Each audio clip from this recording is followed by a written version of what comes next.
Views and opinions expressed during this broadcast do not necessarily reflect the beliefs of this radio station, its management, or its sponsors. Listeners are urged to use their own discernment to draw their own conclusions.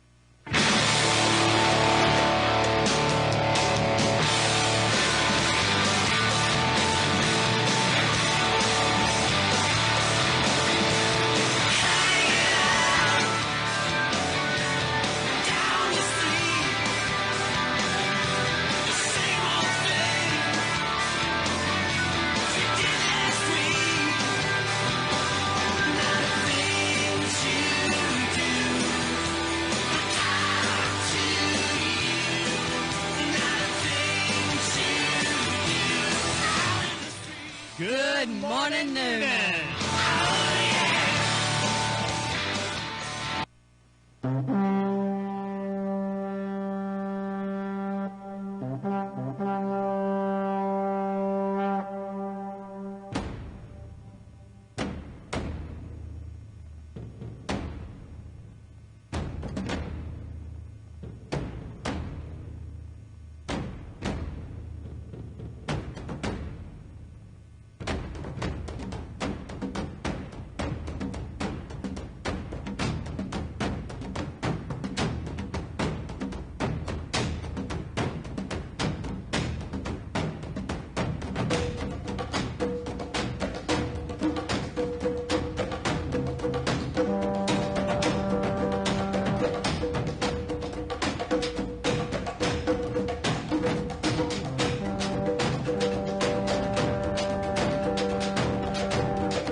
Welcome into Rhino Radio Mornings, the Hour of Power. I'm Ryan O'Neill. I'm Andrah Polanis. Yes, and you are tuned in to the Hour of Power right here on 99.1 FM on your radio dial or live streaming it live. Yes, indeed. We are welcoming you into a TGIF Friday morning. Good Friday morning to you. Yes, and this is the Hour of Power. This is where we are a little bit more on the serious side. We take a little time and we read the Bible. No. Let's get this right. We don't just read the Bible. We read the Bible. That's correct. Yeah, and we try to take the Bible, the concepts and the ideas of the historical account and translate it into a modern-day contemporary thought and make it applicable to what's going on in our world around us today. We've been talking about America. This week, I've been kind of on the whole thing about how America just went from zero. We went from nothing to being a powerhouse in practically the blink of an eye. Right. I mean, if you look at America compared to the other nations who have been here for way, way, way longer than we have, we became powerful and a very influential nation overnight. I mean, if you look at it from God's perspective, I mean, the average American, if you live 70 years, you're lucky, right? But if you're sitting in a position where you can see things from where God sits, America, I mean, just in a few hundred years, went from just, a nation of nothing to now all of a sudden a worldwide global superpower. So what made us so great? And I think, Donald Trump says, he wants to make America great again. And and people need to really think about what that really means. And what is it really going to take to make us great? Well, in order to know and look, it's a hard thing to be a leader, okay?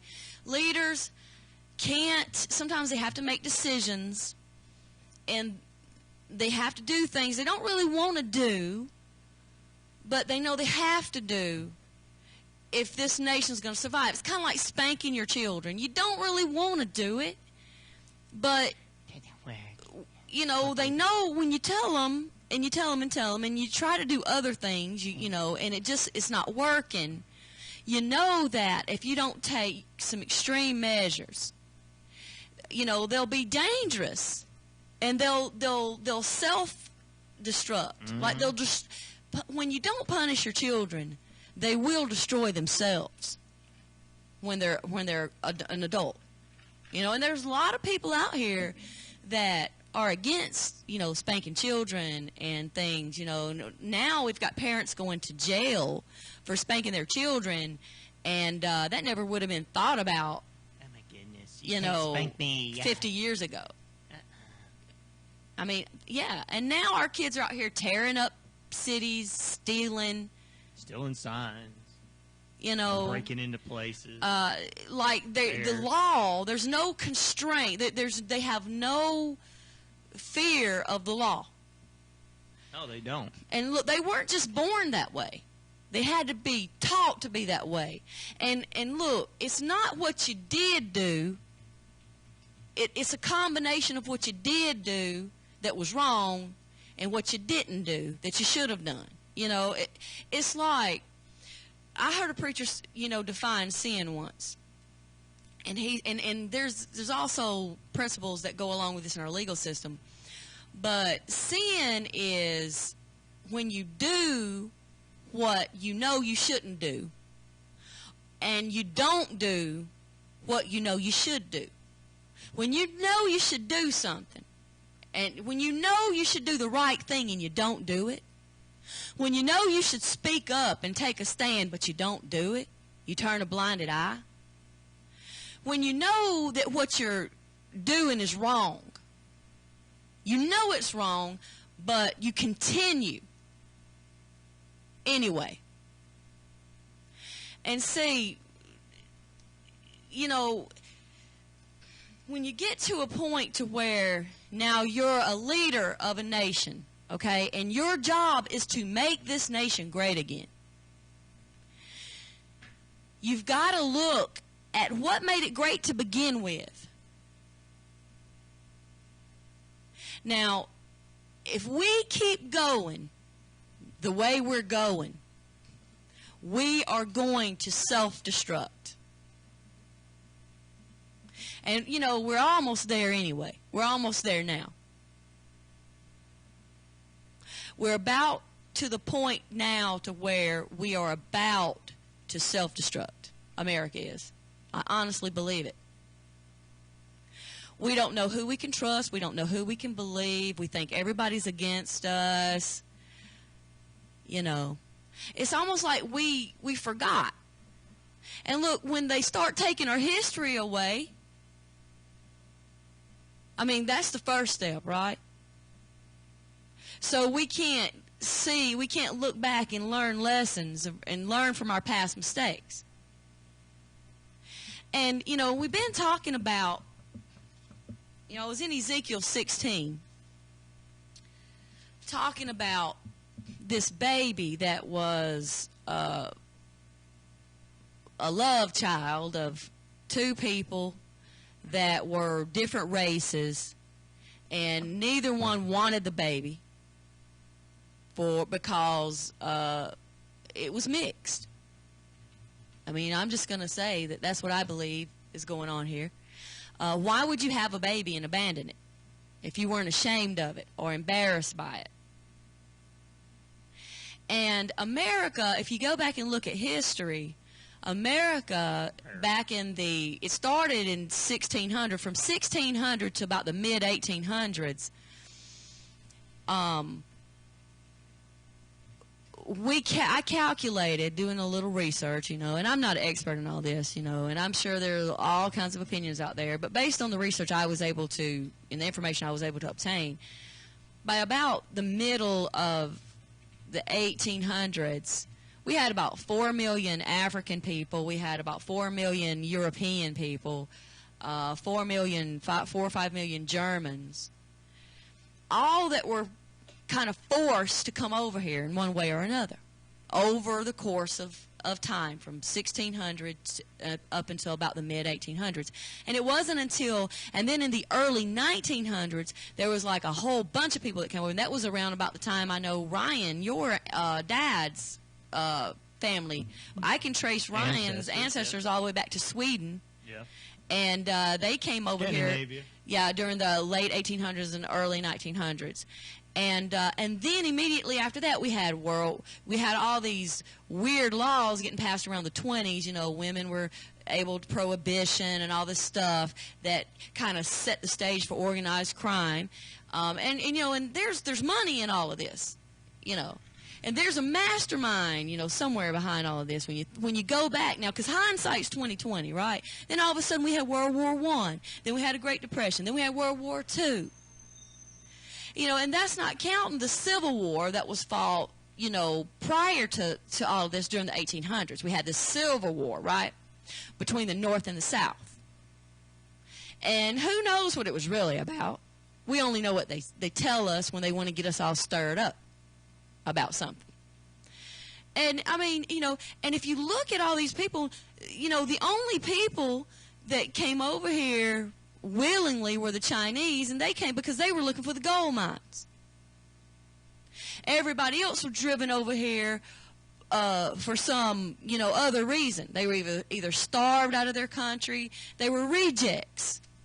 Even the African people that were brought over here against their will, they were brought over here because they were rejected by other African people, probably because of the same, what we're reading right here.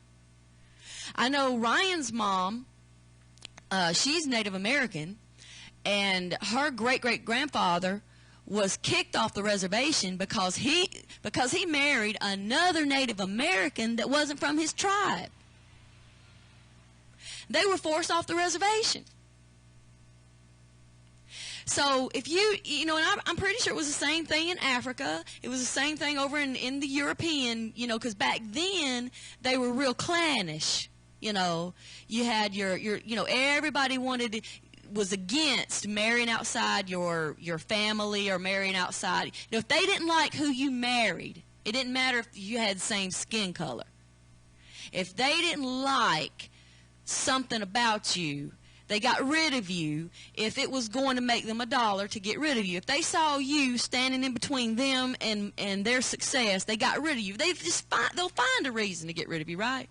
But the biggest thing was that we were all forced out because we weren't something about us genetically, or we were being discriminated against because of our nationality or because of our race or because of something about us, right, that had to do with our DNA, or we wasn't a pure breed of something, right? And that's for the white people that were forced to, they starved them out of Europe, all over Europe, Irish and all that. They withheld food from them and just starved them out to get rid of them. So they were forced, and there's a difference between you coming to a country willingly because you're looking at, and you know, and I know we always watch these movies where people say, I'm going to America, mate, I'm going to I'm going to the land of opportunities, right? And everybody left these wonderful lives. And I really don't believe that. I really believe that people left out of desperation, out of survival. And these African people that were gotten rid of from their country, you know, people got rid of you because they wanted what you had. You know, it was, if they could get rid of you, it was more for them, right? And you see that. Even within what, you know, I've seen that. You know, people divided over, I don't like who you married. I'm not going to accept those kids. And you look at them, and it's not even about race. It might be about, well, you're from Pennsylvania and you're from Georgia. Hey, wait a minute. That sounds familiar to me. It's ignorant. It's an ignorant mindset, but. And here's the thing, if you look at America was just a bunch of people nobody else wanted. We were all people that somebody else in these other countries out here wanted to get rid of. And they just found a way to get rid of us. We're what you call mutts. If you check our DNA, none of us are pure anything. I've got so many different nationalities in my DNA. All of us do here in America. So it's mentally insane for us to be so weak-willed and weak-minded. We can be so easily coerced by somebody that we think some big leader out here, right, that we think's on our side. Well, if you're not on the side of America, you're not on our side. But we can be so easily led astray to hurt each other. See, if we hurt each other, we are destroying our nation. We do it in the name of, we say we're doing it for one reason, because we want equality, but we really don't want equality. We want superiority. And see, what we're doing is we're doing to each other the very thing that they did to us hundreds of years ago. And in the story here, in Ezekiel chapter 16, God is saying that you're doing if you were rejected and abused, why would you then turn around and become somebody that rejects and abuses people and uses people? If you were abandoned, your mother abandoned you. She just threw you out like trash, left you by a dumpster. They didn't even cut your umbilical cord. They just threw you away like you were nothing, your mama and your daddy. Well, your daddy was just an adulterer who had another wife and kids somewhere else. He didn't really care about your mama. She was just a prostitute to him, just an object to him. She wasn't even like a real person to him. And when you were born, she couldn't take you home to her parents because you weren't black enough for her. For her, she was black, he was white. You know what I mean? It's the same old story. And you can just substitute, Cherokee and what other some of the other Indian tribes, or you can, or upper class. Okay, your family was from upper class, white. Upper class, middle class, Caucasian family. Your family was grew up in the project. You're white, but you grew up in the projects. Your parents were just working class people on welfare. You're not good enough to date my daughter. You see, that kind of thing. That kind of thing is what I'm talking about. See, we've done got so. We're doing to each other the very thing that was done to us. And God, God's angry about it. Because we would be nothing today if it wasn't for God. If you just think about it, how did America go? Look at all these other countries that's been out here so much longer than us. And they are not as powerful as we are, and we've only been here a couple of 100 years. And we didn't have a problem. God didn't offend us. It was okay to talk about God all we wanted to when we were poor farmers that couldn't read and write and had to sign our name with an X, picking cotton and stuff. And no matter if you're black or white or Irish or whatever, you've been there. You've been there.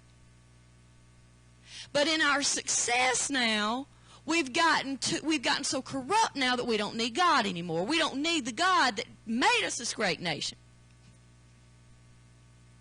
And our founding forefathers said it when they drafted the Declaration of Independence. If we ever get this way, we're going to destroy ourselves. That the only way we're going to be able to be this republic, this great nation, this powerful nation, is we've got to hold on to our foundational principles. And those men believe that God governs the affairs of mortal man. Period. He does. And I know he does. And see, the reason why I'm on this radio saying all this, and to me, it appears as though no one really cares, is because we're just like these three adulterous sisters. We're just like this. We've got the same mindset. This prostitute. See, we play up to important people.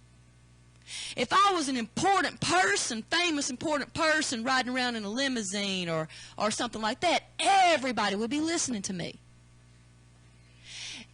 If Donald Trump came out and said, I believe that girl on the radio, all of a sudden everybody would start listening to me.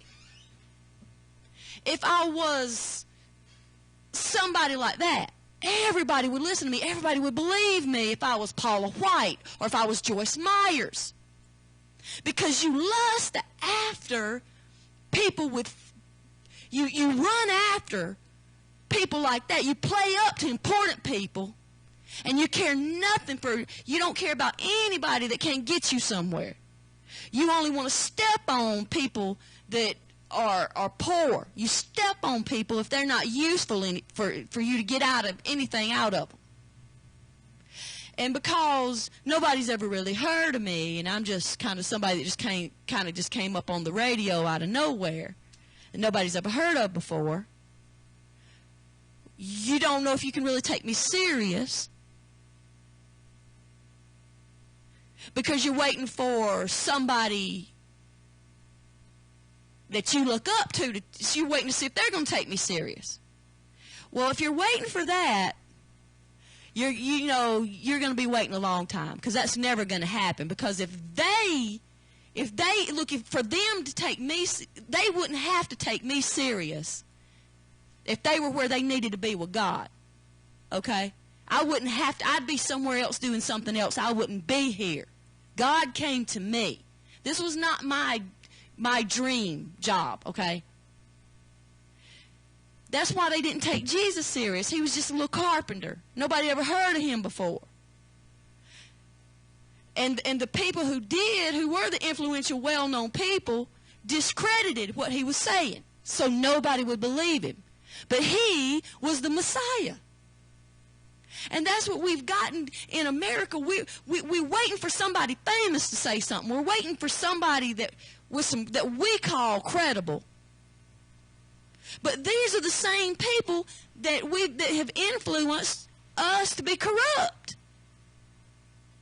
They're not going to tell you you're wrong. They want you to keep on being like you are. They don't want you to change, because they're getting rich on you being corrupt. You got to stop looking for God to work through somebody famous and well-known. Because God is not with famous and well-known anymore. He's with unknown now. God's working through the little, small, local preachers now. If you want to find God, you got to go find you a little preacher nobody's ever heard of. I'm serious. Because we give too much. We've done lusted after fortune and fame to the point to where we've sold our children out. We care nothing about what really matters.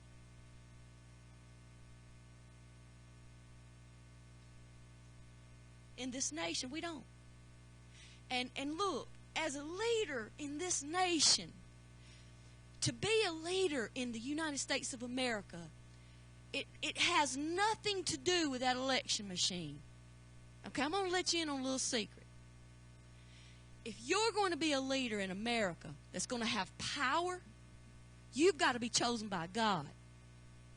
And you're going to be a little unknown nobody. You could be a man, or you're going to be somebody that's going to challenge the mindset of the general population, I can tell you that. Because that's how God works. That's totally God. It's got His signature on it. God will take a little nobody, a little nothing. He knows y'all don't consider women equal with men. He knows you don't consider. He knows what all your prejudices are. And He will take the very thing that you think is beneath you, and He'll send somebody that He knows you won't listen to. He'll send somebody He knows you don't like. Mm-hmm. Just like he sent Jonah to Nineveh. Those Ninevites didn't like Jews, and Jews didn't like Ninevites. But they listened to somebody they didn't even like, and they repented. That's why Jesus said they're going to testify against this wicked generation. Because if the people of Sodom and Gomorrah, if I had been talking to them, they would have repented by now.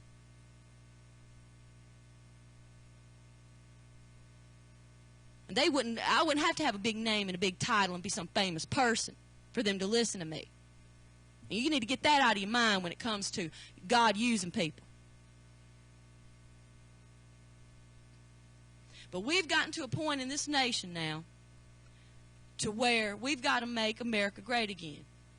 And sometimes, as much as it breaks my heart to say this, sometimes you've got to tear something down to rebuild it back. You got to strip something down to the foundation. Back down, you got to strip it down. If the foundation's good, you got to strip everything down. You got to tear it down. Carpenter. Jesus was a carpenter, right? If you're out there and you're a carpenter, you know what I'm talking about. You got to remodel it. And in order to remodel it, you got to do some demolition. You got to tear some things down. And I know that everybody out here looks at Donald Trump and they think he's a high roller, He's like us. No, he's not like you. Donald Trump is not like you. You look up to him and you're all happy he got to be the president, not Hillary. You think he's corrupt like you. You see him like somebody like Hugh Hefner. Well, I'm just going to let you in on a little secret. He's not like you. His daughter and his son are treated equally and respected equally. He doesn't have one set of rules for his sons and a different set for his daughter. He didn't give his sons all the opportunities in the world and told his daughter, just, you got everything you need between your legs. He's not like you. He didn't walk out on his children. And if he does have some illegitimate children somewhere, I bet you anything they're taken care of. I bet you anything.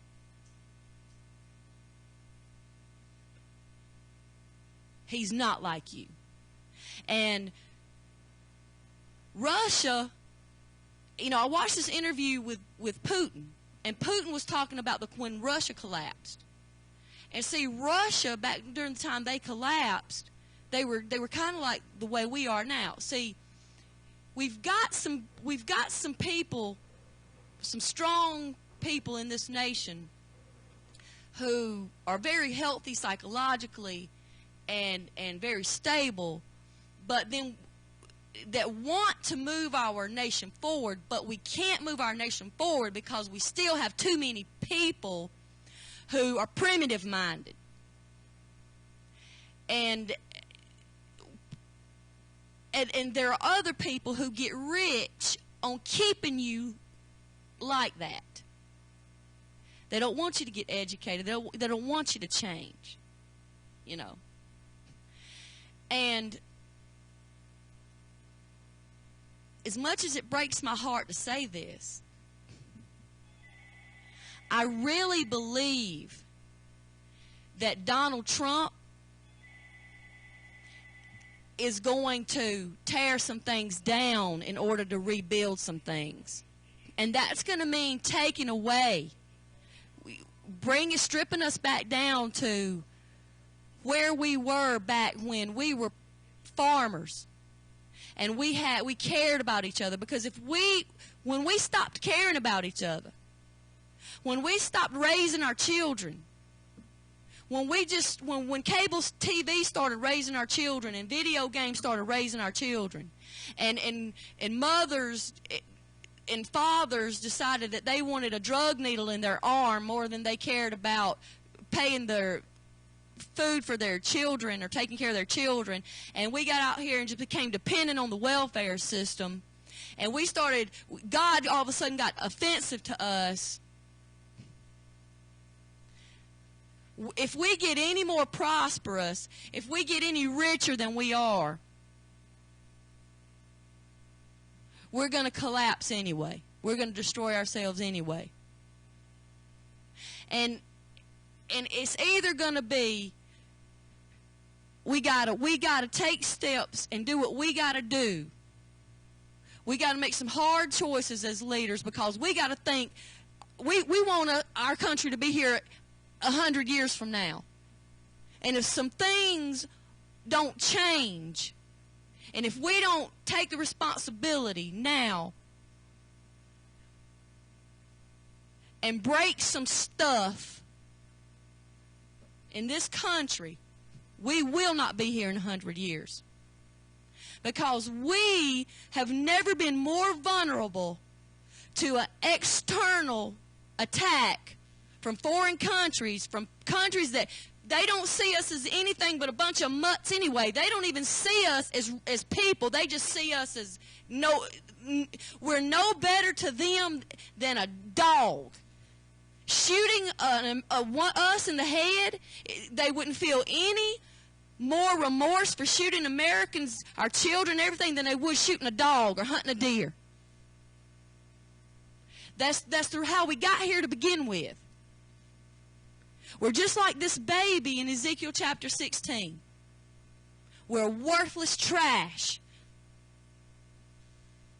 because we're just a bunch of mixed breeds. We're just a bunch of mutts. And God felt sorry for us. And he said, well, I'm going to make you a great nation. And that's exactly what he did, and it happened in the blink of an eye. So fast, it took the whole world off. I mean, it threw everybody off guard, right? And we became a nation that at first everybody looked up to. Until we started, till we got too cocky and too arrogant.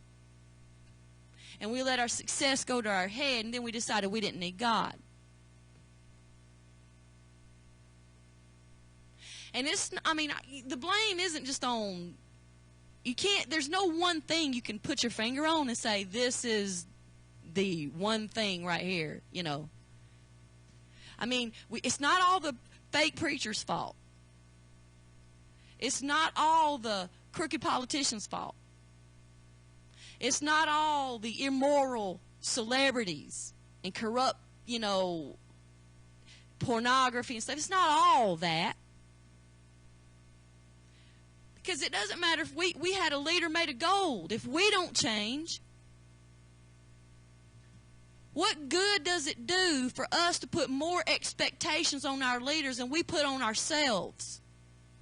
Everybody's looking for Donald Trump to give them something, but you don't want to give nobody. You don't care about giving anybody anything. You just care about who you can step on to get a little higher up the ladder, right? You want to climb up the ladder. You want more money in your pocket.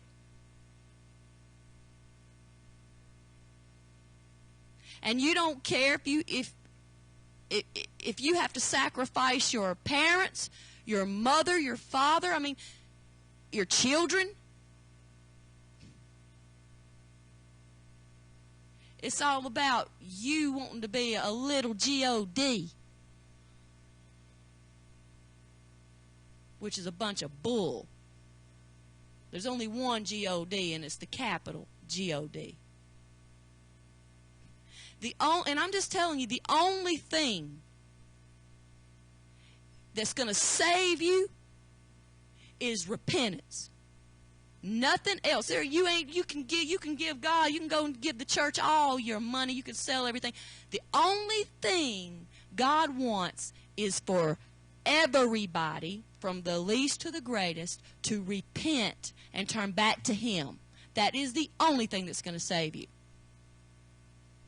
The only thing. He's not going to send you some flashy, big-name, famous person. I'm it. I'm all you're getting. Okay? You can either believe me or not.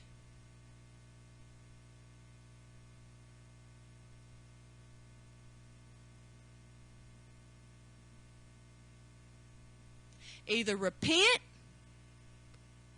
or bad, seriously bad times are coming for America. There's not going to be no more $15 hour jobs.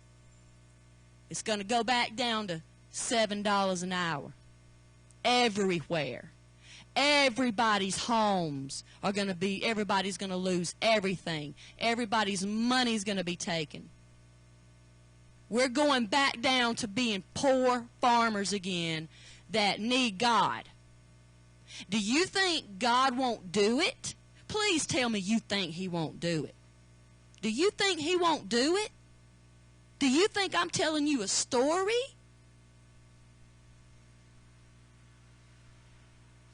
Do you want to test Him?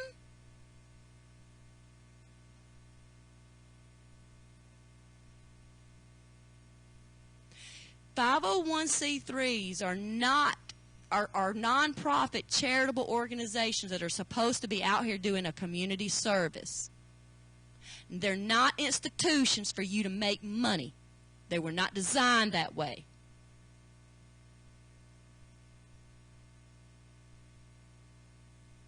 But you've been just getting away with it because of what? What reason? Because nobody's enforcing the laws. You've been just doing whatever you want to do, right? Raping the system. Beating the system, right? Beaters. Out here trying to beat the system, trying to work the system, trying to find the little loopholes in the system, all for your own personal gain.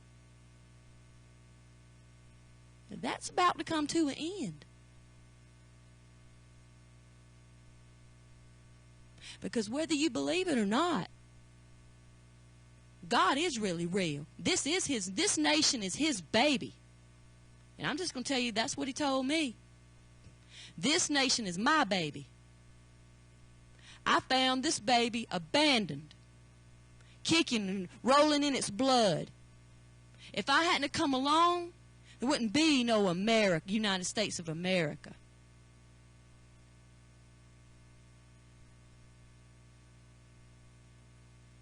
The only thing is for you to start doing right. Stop being a crook. Stop being a liar. Stop being a thief. Stop being so weak-minded that you got to give in to every little, you can be just led around by your own vices. Stop being so lustful. You can do it. God would never ask you to do something He didn't know you could do. You don't want to do it. You can quit drinking. You can quit smoking cigarettes if you want to. You can be honest if you want to. For real. I mean, I know you pretend to be honest. You got everybody thinking you're an honest person. But that's just a show, right? Well, you can really be what you pretend to be. For real. If you want to. But see, what you're doing is you're waiting to see. You got to see something, right, before you're going to change. Well, God says you don't make the rules, He does. And things are not going to change until you do. If you want things to change, God says things are not going to change until people change. When people change, that's when things will change. If people continue to stay the way they are, He's going to punish this nation. He's going to take us all back down to being poor, meal-working, factory-working farmers that we got to come together as a community now to survive like we had to back then. Then we can love each other. Then we won't be offended when somebody says, I pledge that we're one nation under God. We won't be offended to talk about God in the schools then when we're poor again. Do you think He won't do it? Do you want to just test Him? You know, a side note on that, they took prayer in the Bible out of school in the 1960s, and this is according to some research. They took it all out during the 1960s, and they started making stuff illegal in the 70s, that abortion illegal, and it started getting away from Jesus and God everywhere started probably in the late 60s going into the 70s. Well, in 2 Thessalonians, I'm going to end on 2 Thessalonians chapter 2, verse 9. The coming of the lawless one will be in accordance with how Satan works. Okay? With how Satan works. If you've been listening to me, you should understand how Satan works now. He will use all sorts of displays of power through signs and wonders that serve the lie. And all the ways that wickedness deceives those who are perishing. Wickedness deceives those who are perishing. Okay? They perish because they refuse to love the truth. And so be saved. They love lies. You know, and I have this little test that I used to do. And where I could, you know, and this is just a little something I'm going to share with you, okay? If you want to, you gotta have a lie, and you gotta have a statement that's a lie and a statement that's true, okay? And only you know which statement is a lie, and only you know which statement is true. All right? And if you don't know if somebody around you is like being controlled by Satan or God, then what you do is you tell them one thing that you know is a lie and one thing that you know is true, and see which one they believe. If they believe the true thing, then you know God's controlling that person. If they believe the lie and they don't believe the true thing, then you know Satan's controlling that person. If you can lie to somebody and make them believe it, then you know that person's under Satan's control. If you can just make them believe something and you know you're lying and they don't, it's called manipulation. But they perish because they refuse to love the truth and be saved. For this reason, God sends them a powerful delusion so they will believe the lie. They can't. So it doesn't matter what you do. You can draw them a diagram. You can show them all the evidence. They're not going to believe the truth. They don't want the truth. They want you to lie to them. They love lies. And this one tells a lie, and this one tells a lie, and this one tells a lie, and you don't know who to believe. And so that will be condemned. They will all be condemned who have not believed truth, but have delighted in wickedness. And that's all for today.